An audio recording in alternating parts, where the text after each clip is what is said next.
데살로니가전서 5장 16절부터 23절 말씀입니다. 항상 기뻐하라. 쉬지 말고 기도하라. 범사에 감사하라.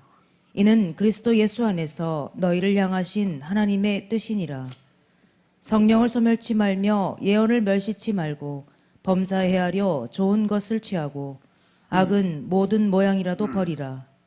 평강의 하나님이 친히 너희로 온전히 거룩하게 하시고 또 너희 온 영과 혼과 몸이 우리 주 예수 그리스도 강림하실 때에 흠없게 보존되기를 원하노라. 아멘.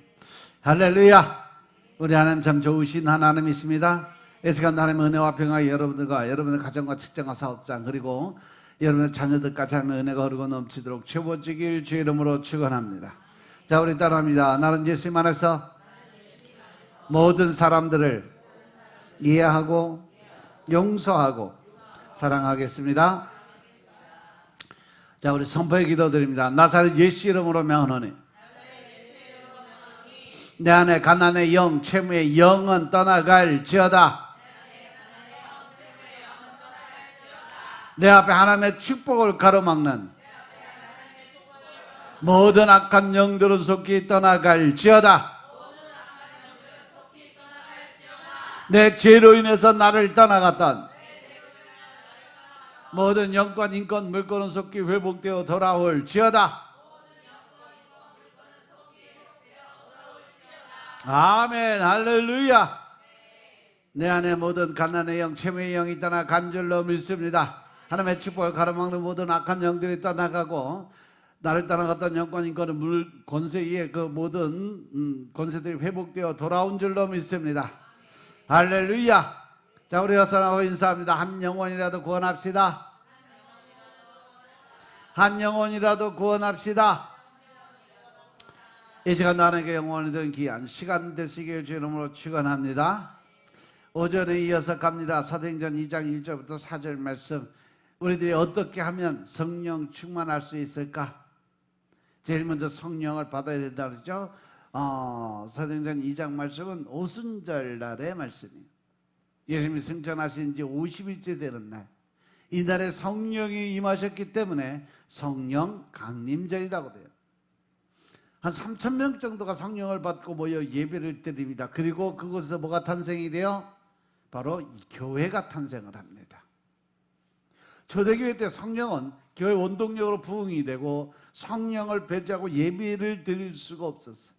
사도들도 성령 충만하고 성도들도 성령 충만한 예배를 드리니까 많은 기적과 이적들이 일어나면서 예수를 믿는 사람들의 수가 점점 더해졌다라고 기록이 되어 있어요. 따라서 성령 충만은 그냥 온 것이 아니에요. 사도행전 2장 1절에 보니까 오순절이라는 이름에 저희가 다 한 곳에 모였다. 그들은 성령 충만함을 받기 위해서 어떻게 해서 다 한 곳에 모이기 시작을 했어요. 부흥 집회 가보세요. 수백 명, 수천 명이 모이면 아주 대단합니다. 통성 기도를 드리면 성령 받아서 불 받은 사람들이 기도 드리자 하면 끝내라고 해도 끝내지도 않아. 그냥 아주 그냥 악을 빡을 쓰고 떼글떼글 구르고 그냥 2시간, 3시간씩 막 은혜 받아서 하나님 앞에 기도 드리면 그 기도가 끊어지지. 얼마나 기도의 불이 심하게 붙는지 몰라.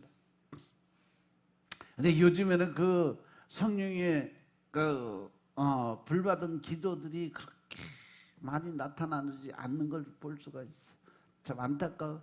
기도원에 가도 그냥 뜨뜻미지근 강단이 썰렁 사람은 많은데 은혜가 없는 그러한 강단들도 많이 있어.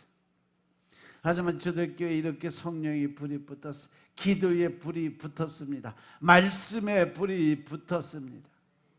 도저히 막을 수가 없을 정도로 한 자리 한 곳에 다 모여서 기도드려서 바람을 맡은 성령의 불 같은 성령이 임하니까 성령 충만함을 받아 성령이 말하기 하심에 따라 그들은 각기 나라 방언으로 말을 하기 시작을 했다라고 기록이 되어 있습니다.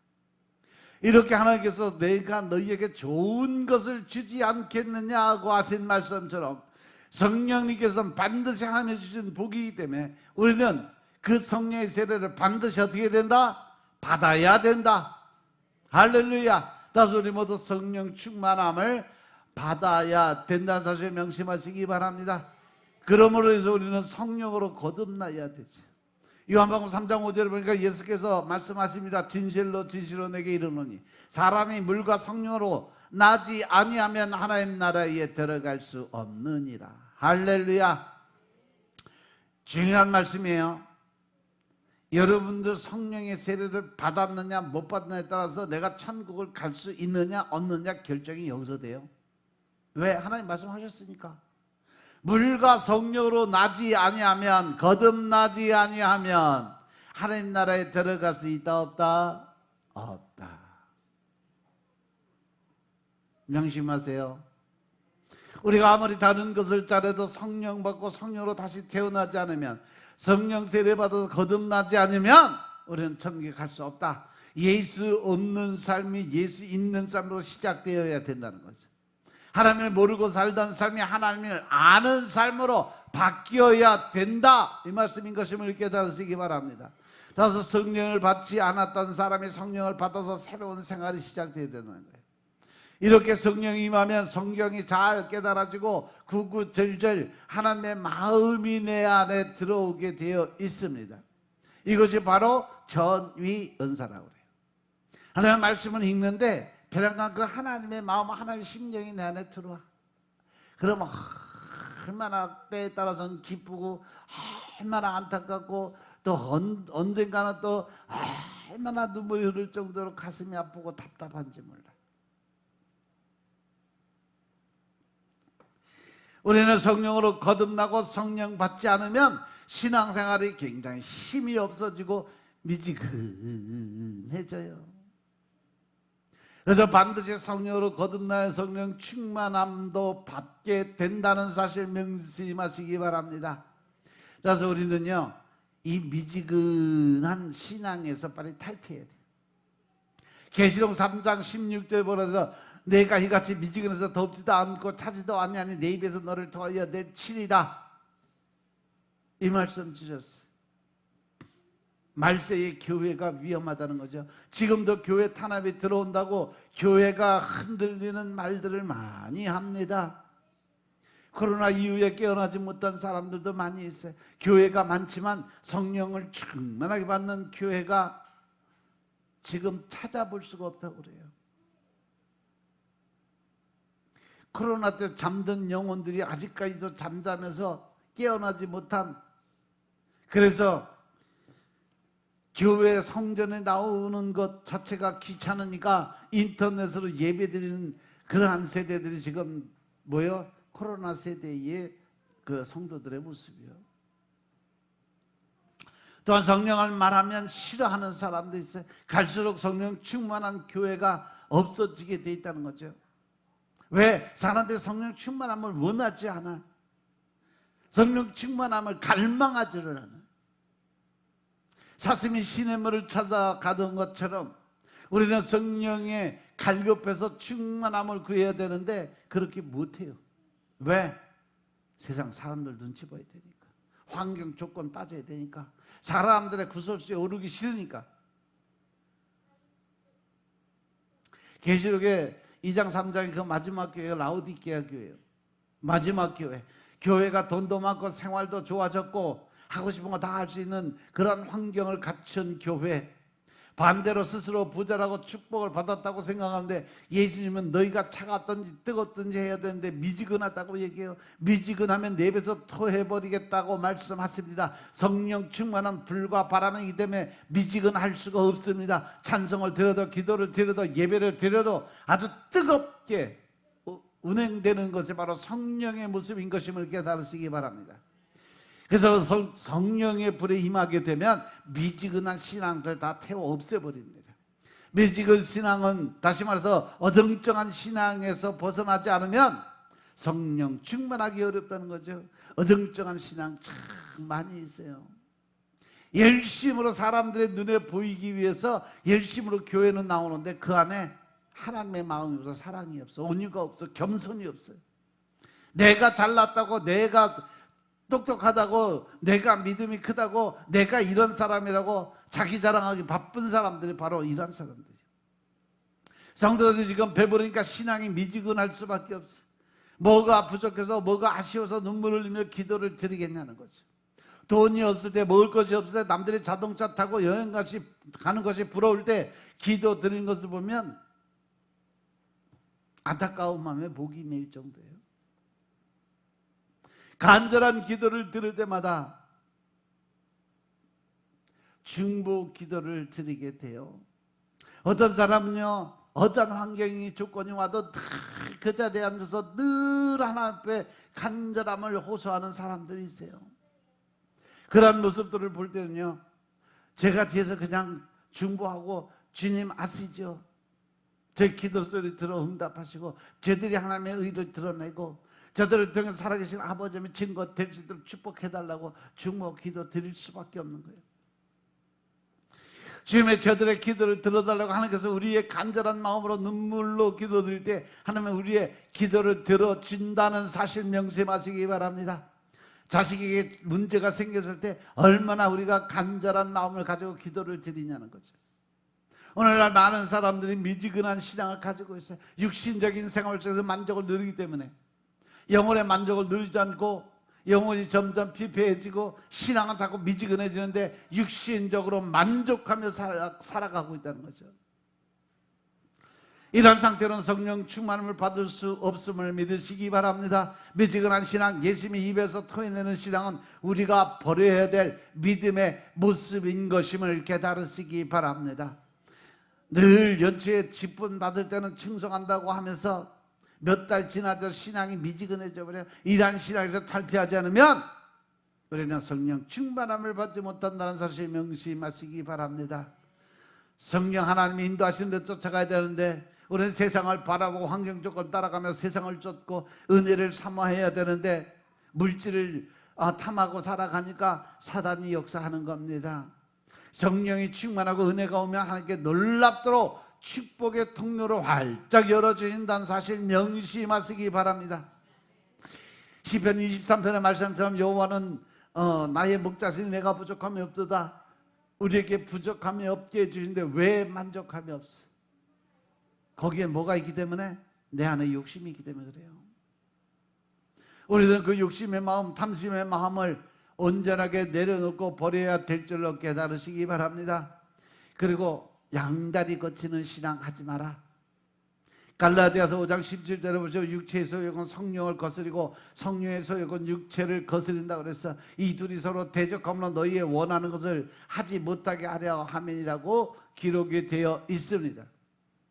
육체도 하고자 하는 소욕이 있어요. 여행도 가야 되고 뭐 쇼핑도 해야 되고 식사도 해야 되고 사람도 만나야 되고, 하지만 성령님도 소욕이 있다는 사실 명심하시기 바랍니다. 그래서 이 둘이 대립한다고 그랬어요. 성령은 육체에 하는 일을 못하게 하고 육체는 성령이 하는 일을 못하게, 성령을 쫓아가지 못하도록 회방하는 일을 하고 있다는 거죠. 그래서 믿는 사람들은 늘 혼란과 유혹과 미혹의 영들에 휩싸여서 살다 보니까 늘 머리가 복잡해, 생각이 많아져. 그러다 보니까 뭐가 생겨? 자기 의가 생겨요. 그러다 보니까 하나님을 대적하는 그런 마음이 생기는 거예요. 아담이 처음부터 죄 지으려고 했던 것이 아니에요. 사단의 유혹에 못 이겨 끌려가다 보니까 어느새 죄 속에 빠져버린 거죠. 어느새 사과가 내 입에 들어와 있던 거죠. 그런데 지금 이 시대도 마귀 사단은 항상 이러한 식으로 우리에게 다가와서 은근슬쩍 나도 모르는 사이에 가랑비에 어쩌든 그러한 심정으로 우리도 모르게 사단이 들어와서 역사를 하고 있음을 깨달으시기 바랍니다. 그러니까 예배를 게을리하게 되고 멀어지게 하고 말씀과 기도는 아예 뒷전으로 밀어놓고 현실을 바라보고 사람들 바라보고 환경 조건 따져가면서 늘 육신의 즐거움의 쾌락을 위해 살아가고 있음을 깨달으시기 바랍니다. 은혜를 받을수록 성령이 충만하면 충만할수록 서로 육과 영이 대립한다는 사실 명심하시기 바랍니다. 사도 바울이 그래서 어라 나는 곤고한 자로다, 내 안에서 두 법이 싸운다라고 고백을 드렸음을 깨달으시기 바랍니다. 성숙한 신앙인들은 여기까지 올라와야 돼. 교회를 갈까 말까, 새벽 기도를 나올까 말까, 이러한 싸움도 있어요. 선교 헌금을 내는 것, 봉사를 하는 것 한 번 하고 끝낸다고 복이 찾아오는 거 아니에요? 꾸준해야 됩니다. 물이 차는 것처럼 차야지 하나님께서 기뻐하시고 축복하신다는 사실 명심하시기 바랍니다. 그렇지만 내 마음속에 항상 둘이 존재하고 있다는 사실 명심하시기 바랍니다. 성도들이 대부분 성령 충만하지 못한 이유는 늘 양다리 걸쳐서 그래요. 발 하나는 세상으로, 발 하나는 성전에 놔두고 때에 따라서 이 박쥐 인생, 미지근한 신앙을 가지고 있기 때문이에요. 육신적으로 잘 되기를 바라고 영적으로 충만하고 믿음 좋다는 소리를 듣고 싶어해요. 그런데 말씀도 안 먹고 기도도 안 드리고 자기 욕심만 채우기 위해서 자기 이 편협주의인 그런 생각을 가지고 살아가는 거예요. 그렇게 우리가 양다리를 거치고 있으면 결코 성령 충만함을 받을 수 없다는 사실 명심하시기 바랍니다. 기쁠 때는 감사드리고 기쁘지 않을 때는 감사를 안 드려요. 이러한 현상들이 일어나면 교회가 결국 차가워져요. 왜? 하나님의 은혜와 사랑과 온유가 흘러넘쳐야 될 교회 안에서 서로의 눈치를 봐야 되고 서로의 그 모든 것을 세워주고 또 깎아먹고 또 비판하고 판단하고 정죄해야 되니까 점점 교회가 냉랭해져요. 그래서 양다리 신앙이 어렵다는 거예요. 그래서 미지근한 신앙 갖지 말라고 하시는 겁니다. 이것도 아니고 저것도 아니고 성령의 사람도 아니고 육신의 사람도 아니고 성령의 사람은 성령의 붙잡아 성령이 쓰시는 성령의 도구가 되어야 성령의 사람으로 쓰임 받을 수 있는 거예요. 입으로만 성령 충만하다고 성령의 사람 아니라는 사실 명심하시기 바랍니다. 누구의 사람, 그 사람의 것이라고 선포한다고 해서 그 사람이 된 것이 아니에요. 따라서 양다리 신앙에서 벗어나야 비로소 우리는 성령 충만한 삶을 살 수 있음을 믿으시기 바랍니다. 성령을 쫓고 성령으로 말하고 성령으로 행하고 성령으로 봉사하고 성령으로 기도 드려야 우리가 온전한 믿음의 삶을 살 수 있음을 믿으시기 바랍니다. 이렇게 하나님께 올려드릴 때 성령 충만함, 성령의 세례가 우리 안에 임하게 됨을 믿으시기 바랍니다. 그리고 이제 마지막으로 자기를 비워야 될 성령의 사람이 된다. 빌립보서 2장 7절의 말씀은 오히려 자기를 비워 종의 영적을 가져 사람들과 같이 되었고 예수님은 자기를 비웠다 그랬어요. 이렇게 성령 충만하면 자기를 비워야 돼. 내 생각을 버려야 돼. 내 뜻, 욕심, 탐심, 자아적 자기 합리화의 모든 삶을 다 버려야 돼. 왜냐하면 예수님이 그렇게 사셨으니까. 예수님은 완전히 종의 형체를 다 벗어버렸음을 깨달으시기 바랍니다. 이렇게 성령 충만하려면 자기를 비워야 돼요. 비우는데 첫째 조건이 뭐다? 회개다. 화장을 예쁘게 해도 저녁이 되면 어떻게? 한꺼번에 벗어야 되잖아. 다 씻어내야 되잖아. 그것도 또 씻어내는 또 다 화장품을 또 지워야 되잖아. 비운다는 것은 뭐예요? 마음을 씻어낸다는 거예요. 내가 아니 내 모습을 만들어서 남에게 잘 보이려고 화장을 했지만 저녁이 되면 깨끗하게 씻어야 돼. 왜? 아니면 얼굴에 또 상처 생기니까. 그래서 씻어내야 돼요. 자기를 비우신 예수님처럼 이 땅에서 하나님께 순종하며 십자가에서 우리를 대신해서 죽으신 예수님처럼 우리가 이렇게 자아를 버리지 않으면 성령 하나님이 우리 안에 들어오지 못한다는 사실 명심하시기 바랍니다. 우리는 그럴 것 같아. 그릇이 온갖 시기와 질투와 세상의 탐욕과 정욕과 모든 소욕이 다 그 안에 담아있는데 성령 충만함을 구한다고 성령님이 그 안에 들어올 수 있겠냐는 거죠. 성령님은 양다리 거친 사람 별로 좋아하지 않아요. 어정쩡한 신앙, 미지근한 신앙 별로 좋아하지 않습니다. 냉랭한 가슴도 별로 좋아하지 않습니다. 우리가 이렇게 자아의 신앙을 갖다 보면 스트레스도 영적으로 문제가 된다는 거죠. 사람이 예민할 때가 있어요. 예민할 때 외출을 하거나 누구를 만나거나 하면 제일 먼저 받는 게 뭐예요? 스트레스라는 거예요. 영의 생활에 정말 안 좋은 것이 스트레스예요. 영적인 생활에 가장 큰 걸림돌이 내 안에 자아가 죽지 못해서 화가 끓어오르는 이 스트레스가 가장 영적인 삶의 문제예요. 영적인 삶에 아무것도 도움이 될 수 없는 것이 스트레스예요. 그리고 예쁘게 화장하고 출근하지만 저녁에 와서 씻어내는 것처럼 저녁에는 우리가 온전한 회개의 기도를 늘 해야 된다는 사실 명심하시기 바랍니다. 그렇게 자기를 비워내면 그 다음에 성령의 기름 부음이 이루어지게 됩니다. 우리는 그 성령의 충만함의 그 삶을 살아가야 된다는 사실 명심하시기 바랍니다. 또한 성령 충만한 삶이 우리를 바꿔간다는 사실 명심하시기 바랍니다. 고린도전서 12장부터 14장에 보시면 고린도 교회의 성령의 역사를 무절제하게 사용해서 광신적 태도가 만연했음을 볼 수가 있습니다. 데살로니가 교회는 오히려 성령의 활동을 제한하거나 배격하는 일을 했던 것을 찾아볼 수 있어요. 이렇게 교회는 성령의 역사를 무질서하거나 제한하는 행위를 해서는 절대로 안 된다. 왜? 그것이 바로 무슨 죄? 성령 회방죄니까. 성령의 운행하심에 따라 자기 어떤 얄팍한 지식에 또 자기의 어떤 체험적 경험에 그 모든 것이 자기 앞에 이루어지지 않았다고 해서 그것이 잘못됐다, 성령님이 하신 일에 제동을 걸면 그 죄는요, 성경에 나와 있는 말씀 그대로 이 땅에서도 하늘나라에서도 죄사함이 없는 죄인 것임을 믿으시기 바랍니다. 아멘. 우리 성령 하나님의 역사는 성도에게 있어서 아주 중요한 역할을 하게 합니다. 따라서 오늘도 성령의 감동을 소멸치 않는 믿음에 성장하는 여러분들이 되시길 주 이름으로 축원합니다. 다시 말해 성령의 불을 끄지 아니하는 믿음을 소유한다는 말씀입니다. 성령의 불은 내적인 교회 우리 자신의 삶에 소망을 주는 중대한 요소인 것입니다. 예레미야서 29장 11절 말씀처럼 하나님의 마음은요, 우리를 향한 하나님의 마음은, 하나님의 생각은 하나님이 아신다고 하시면서 우리를 향한 하나님의 생각은 재앙이 아니라 평안이고 우리 장래에 소망을 주려는 생각이라고 말씀하셨어요. 즉 다시 말해서 하나님은 우리가 잘되고 복받는 걸 원하신다는 거예요. 우리가 환난과 연단 속에 쓰러지고 실망하고 절망하고 좌절하고 넘어지는 그 모습을 보기 원하시는 것이 아니라 그 모든 환난과 연단을 이기고 나가서 끝내는 소망을 붙들 수 있는 믿음의 삶을 살아가는 것을 하나님이 우리에게 보고 싶다라는 거예요. 그럼 우리가 하나님의 뜻대로 산다면 우리는 하나님의 뜻대로 하나님이 원하시는 삶대로 우리가 모든 환난과 연단을 이겨내가고 더 나아가서 하나님의 뜻대로 살아가는 믿음의 삶을 살아야 된다는 사실 늘 명심하시기 바랍니다. 아멘.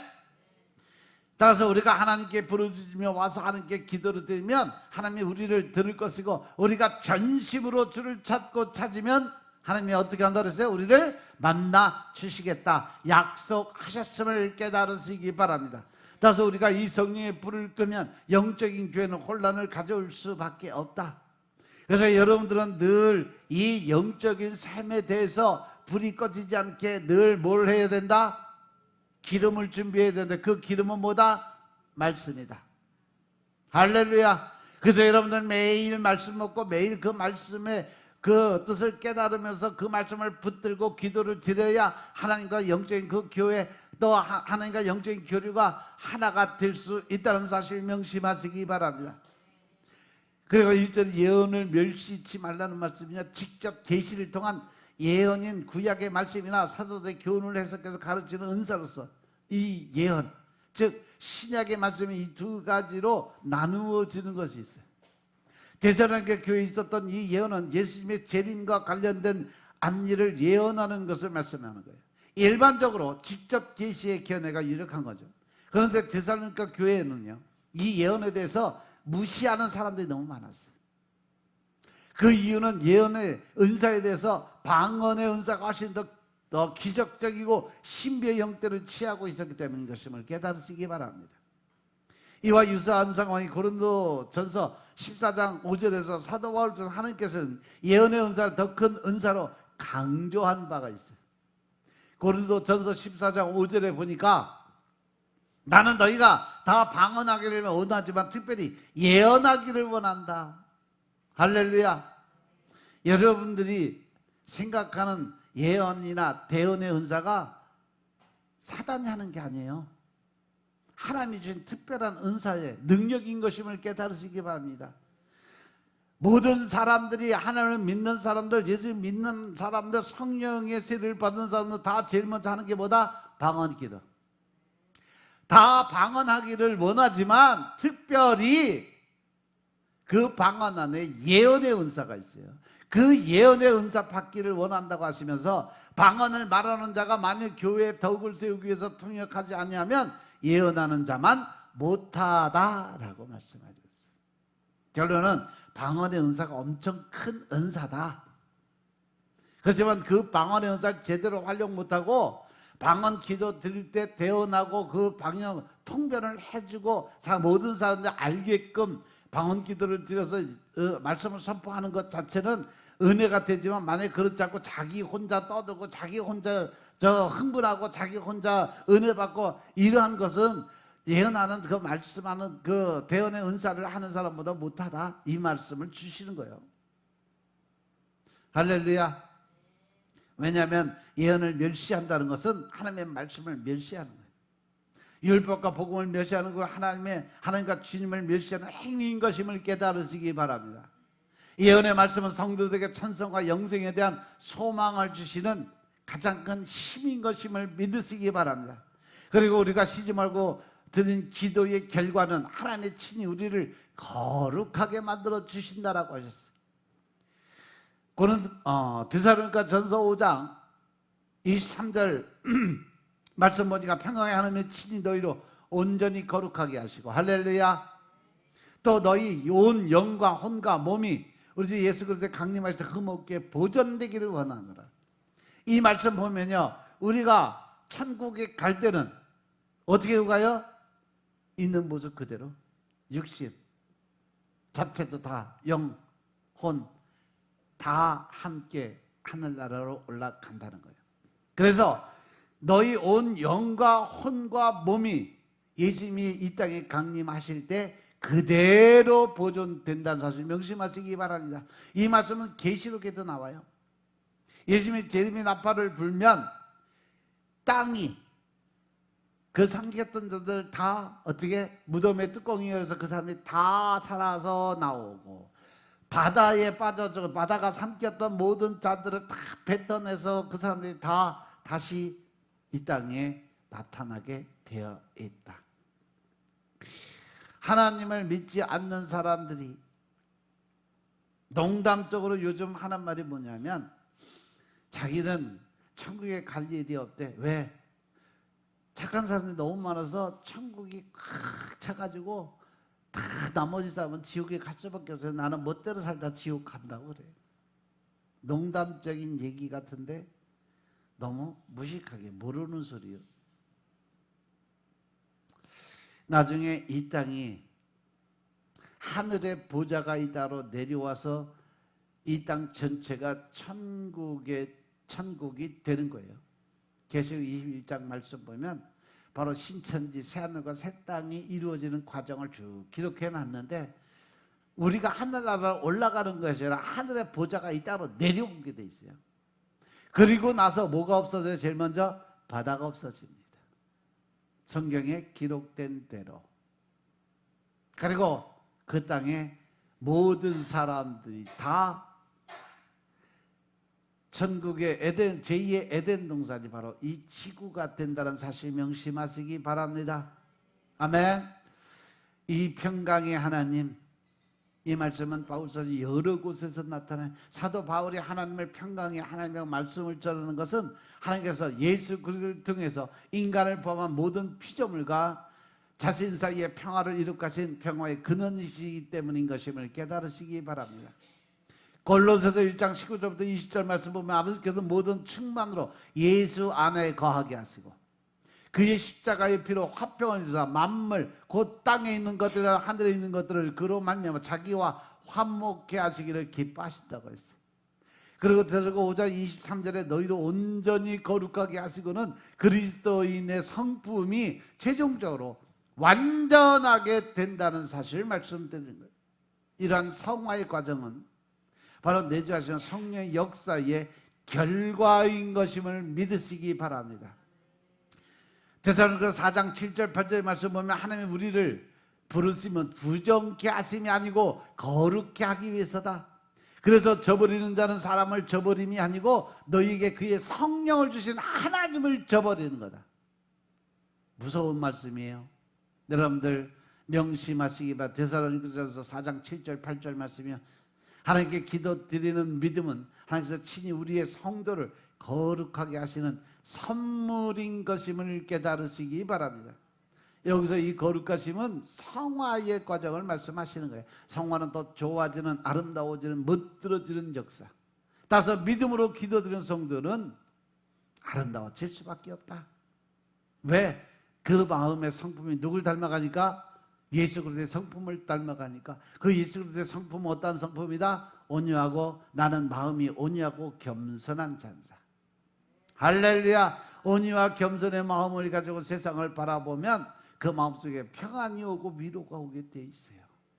할렐루야. 우리가 좋은 말을 많이 들으면 인생이 변화를 주는 것처럼 하나님과의 대화와 교제는 내 마음을 아름답게 만들어줄 수밖에 없게 된다. 반대로 우리가 악한 곳에 머물면서 악한 소리를 많이 듣게 되면 우리 자체가 악한 모습으로 변할 수밖에 없다는 거예요. 아멘. 따라서 우리가 과연 이번 한 주간은 어떻게 살아야 될까? 또한 우리가 어떠한 모습으로 하나님 앞에 살아야 될까? 늘 묵상하며 살 수 있는 여러분들의 삶이 되시길 주로 축원합니다. 항상 하나님이 원하시고 뜻하시고 계획하신 모든 일들은 우리의 생각과 우리의 판단과 결정에 따르지 않아요. 하나님은 하나님의 방법, 하나님의 뜻, 하나님의 계획대로만 일하시는 하나님이심을 믿으시기 바랍니다. 따라서 우리가 하나님과 화목하고 하나님과 친해지려면요, 내가 죽어야 돼. 내 생각, 내 뜻, 내 방법, 내 의를 드러내는 모든 것을 저버려야 된다는 사실 명심하시고, 이번 한 주간도 오직 주님의 영광 위에 살아갈 수 있는 믿음의 삶을 사는 여러분들이 되시길 주님으로 축원합니다. 기도드리겠습니다. 아버지 하나님 감사드립니다. 오늘도 아버지 우리가 하나님의 은혜 안에서, 하나님의 뜻 안에서 살아가는 방법에 대해서 알고 깨닫게 하시니 감사합니다.